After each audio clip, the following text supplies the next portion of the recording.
musanakidzwa nepoverty. Mufungwa kuti poverty, musadada nepoverty. Tisasiya tsika dzedu dzechinyakare plus kusiya tsika dzedu dzechinyakare dzoti ukavhura yogurt. Kudhara tiri vanodiwa tukavhura chivharo, so kuona kune yogurt odai wozodla yogurt. Ndo tsika dzechinyakare idzodzo. Ko zvino hana yangu ndokubhadziwa ndikavharura yogurt, so ndoona yogurt kana kuti rice pudding chacho ndikavhura can todai ndiona chivharo chakanunira kuti mana mwoyo wangu unenge uchida kudonanzva kuti handidi kuluza.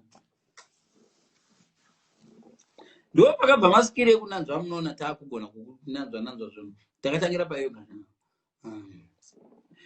Masikiri guys, good night. Tozotaura next time. Ndangoti ndipforene pano. Handimbonda ndakangoneta. I'm so tired. I am so tired. So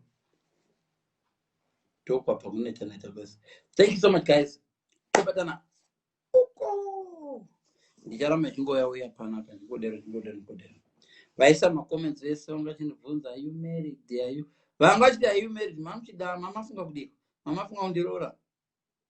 Moda kubhadhara fuma here, moda ndibhadhara fuma. Maiponde inoma maticha uri munhu akanaka, asi maondona ndakanaka. Asi mafunga ndakanaka. Maipondo mamuchiti hey chichi.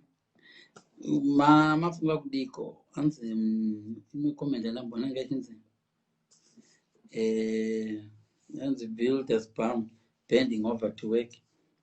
Havana build anongokota masina basa rese achida ngotiradza mazimeko hapana chechivakiwa pa. In fact, kana uri mukadzi ukafamba pane mabheridha ndoti kero chatiwanzoshandisa kana uda unoti une bhodhi yakanaka. Mabheridha achivaka paipai darika ipo paipai chingofamba panodarika mabheridha uchienda kushopu wodzoka futi kushopu ukono ukadarika pasina mboti kana vasina mbobata muchiona so vakada wakashata usabvunza vanhu wakashata. Mabheridha hadi kudarikwa nezvinhu ukangodarika ukangodini chero vechirungu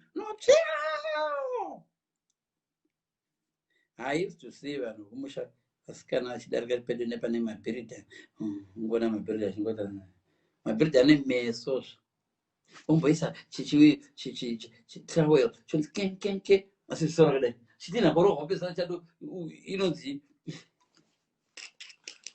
ziso rabheridha rakatarira mabheridha moda zvinhu